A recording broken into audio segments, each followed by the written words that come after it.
जय शिव गोरक्ष। प्रिय श्रोताओं, आप देख रहे हैं महर्षि वाल्मीकि के द्वारा लिखी हुई रामायण का बालकांड के अंदर का भाग 10। आज भाग 10 में हम आपको बताएंगे कि ऋषि शृंगी किस प्रकार से राजा रोमपाद के यहाँ पहुँचे तथा ऋषि जी का विवाह रोमपाद की पुत्री शांता से कैसे हुआ। तो मैं अपनी वीडियो शुरू करता हूँ। बड़े ध्यान से सुने, ध्यान से सुनेंगे तो शांति मिलेगी और ध्यान से सुनेंगे तो हर प्रकार की खुशी का अनुभव होगा, आनंद भी प्राप्त होगा। जय शिव गोरक्ष। प्रिय श्रोताओं, राजा दशरथ की आज्ञा पाकर उस समय सुमंत ने इस प्रकार कहना आरंभ किया कि ये राजन, रोमपाद के मंत्रियों ने ऋषि शृंगी को वहाँ जिस प्रकार और जिस उपाय से बुलाया था वह सब मैं बता रहा हूँ। आप मंत्रियों सहित मेरी बात सुने।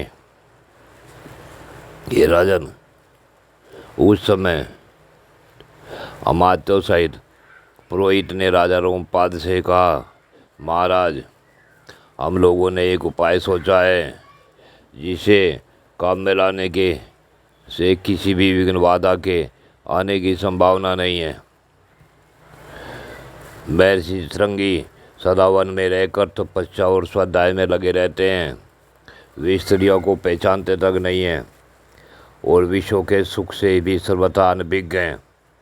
हम मनुष्यों के चित्त को मत डालने वाले मनोवांछित विषयों का प्रलोभन देकर उन्हें अपने नगर में ले आएंगे।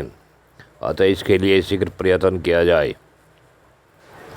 यदि सुंदर आभूषणों से विभूषित मनोहर रूप वाली वेश्याएं वहाँ जाएं तो वे भांति भांति के उपाय से उन्हें डुबाकर अपने साथ लेकर आ जाएंगी,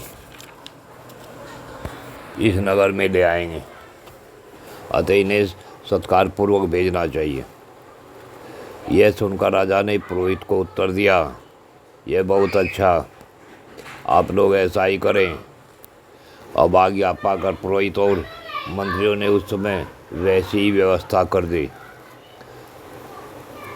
तब नगर की सुंदर मुख वेश्याएं राजा का आदेश सुनकर उस महान वन में गई और मुनि के आश्रम से थोड़ी ही दूर पर ठहरकर उनके दर्शन का उद्योग करने लगी। मुनि कुमार महर्षि शृंगी बड़े ही धीर स्वभाव के थे, सदा आश्रम में ही रहा करते थे। उन्हें सर्वदा अपने पिता के पास रहने में ही अधिक सुख मिलता था।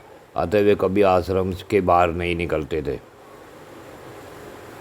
उन तपस्वी ऋषि कुमार ने जन्म से लेकर उस समय तक पहले कभी न तो किसी स्त्री देखी थी, न पिता के सिवा किसी दूसरे पुरुष का ही दर्शन किया था। नगर या राष्ट्र के गांवों में उत्पन्न हुए दूसरे प्राणियों को भी वे नहीं देख पाए थे। उसके बाद एक दिन विभांडक कुमार ऋषि शृंगी अकस्मात आश्रम से बाहर निकले। उधर वे वेश्याएं जहाँ ठहरी थी, उन वेश्याओं ने महर्षि शृंगी के दर्शन किए और वहाँ उन ऋषुंडरी वनिताओं को महर्षि शृंगी ने देखा। उन प्रमादाओं का वेश बड़ा ही सुंदर और अद्भुत था। वे मीठे स्वर में गा रही थी। ऋषि कुमार को आया देख सभी उनके पास चली आई और इस प्रकार पूछने लगी, ब्राह्मण, आप कौन हैं, क्या करते हैं तथा इस निर्जन वन में आश्रम से इतनी दूर आकर अकेले में क्यों विचर रहे हैं, यह हमें बताइए। हम लोग इस बात को जानना चाहती हैं। ऋषि शृंगी ने वन में कभी स्त्रियों का रूप नहीं देखा था और वे स्त्रियों तो अत्यंत कामनीय रूप से सुशोभित थी। अतः उन्हें देखकर उनके मन में स्नेह उत्पन्न हो गया। इसलिए उन्होंने उनसे अपने पिता का परिचय देने का विचार किया। ऋषि बोले, मेरे पिता का नाम विभांडक मुनि है, विभांडक मुनि है। मैं उनका और पुत्र हूँ। मेरा श्रृंगी ऋषि नाम है। वो तपस्या आदि कर्म इस भूमंडल में प्रसिद्ध है। यहाँ पास ही मेरा आश्रम है। आप लोग देखने में परम सुंदर हैं, अथवा आपका दर्शन मेरे लिए शुभकारक है। आप मेरे आश्रम पर चले, वहाँ मैं आप सब लोगों की विधि पूर्वक पूजा करूँगा। ऋषि कुमार की यह बात सुनकर सब उनसे सहमत हो गई। फिर वे सब सुंदरी स्त्रियाँ उनका आश्रम देखने के लिए वहाँ गई। वहाँ जाने पर ऋषि कुमार ने यह अर्घ है, यह पाद्य है तथा यह भोजन के लिए फल फूल प्रस्तुत है, ऐसा कहते हुए उन सब का विधिवत पूजन किया। ऋषि की पूजा स्वीकार करके वे सभी वहाँ से चली जाने को उत्सुक हुई।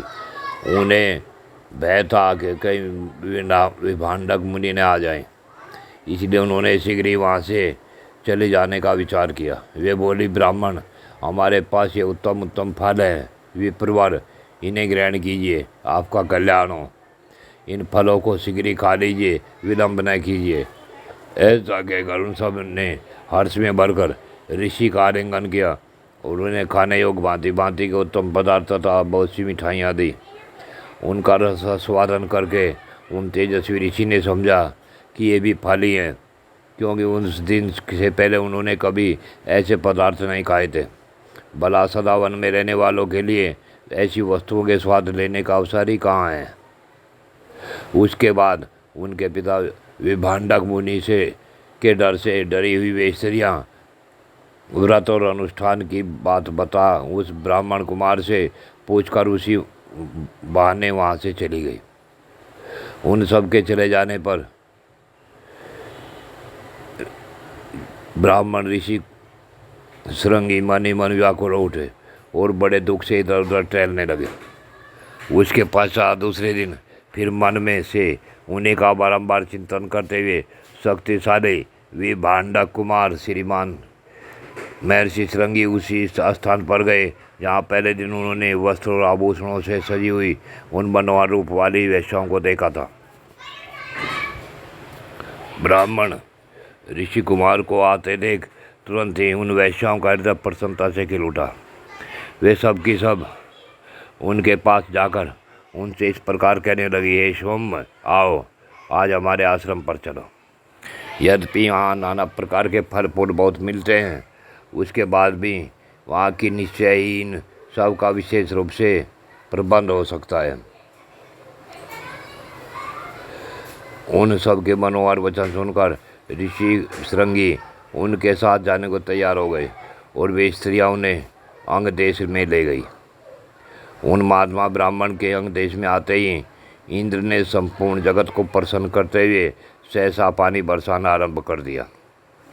वर्षा से ही राजा को अनुमान हो गया कि वे तपस्वी ब्राह्मण कुमार आ गए। फिर बड़ी विनय के साथ राजा ने उनकी अगवानी की और पृथ्वी पर मस्तक टेककर उन्हें साष्टांग प्रणाम किया। फिर एकाग्रचित होकर उन्होंने ऋषि को अर्घ्य निवेदन किया तथा उन विप्र शिरोमणि से वरदान मांगा, भगवान, आप और आपके पिता का कृपा प्रसाद मुझे प्राप्त हो। ऐसा उन्होंने इसलिए किया कि कहीं कपटपूर्वक यहाँ तक लाए जाने का रहस्य जान लेने पर विप्रवर ऋषि श्रृंगी अथवा इनके पिता विभांडक मुनि के मन में मेरे प्रति क्रोध न हो। उसके बाद ऋषि श्रृंगी को अंतःपुर में ले जाकर उन्होंने शांत चित्त से अपनी कन्या शांता का उनके साथ विधि पूर्वक विवाह कर दिया। ऐसा करके राजा को बड़ी प्रसन्नता हुई। इस प्रकार महातेजस्वी महर्षि श्रृंगी राजा से पूजित हो संपूर्ण मनोवांछित भोग प्राप्त कर अपनी धर्मपत्नी शांता के साथ वहाँ रहने लगे। प्रिय श्रोताओं, यह है जो महर्षि श्रृंगी का रामायण में पाठ आया है। इसका कारण है कि केवल महाराज श्रृंगी ऋषि ही एक ऐसे ऋषि थे जिनके यज्ञ के द्वारा महाराज दशरथ के यहाँ 4 पुत्रों ने जन्म लिया। इसके अलावा बड़े बड़े ऋषियों ने पहले भी काफ़ी हवन यज्ञ कर लिए थे, परंतु पहले सभी कुछ करने के पश्चात भी जब ऐसा नहीं हुआ, तब महर्षि श्रृंगी को ही वहाँ लाया गया। इसलिए सुमंत ने महाराज दशरथ से महर्षि श्रृंगी की एक कथा सुनाई। अब आगे की कथा अगले भाग में कही जाएगी। जय शिव गोरक्ष।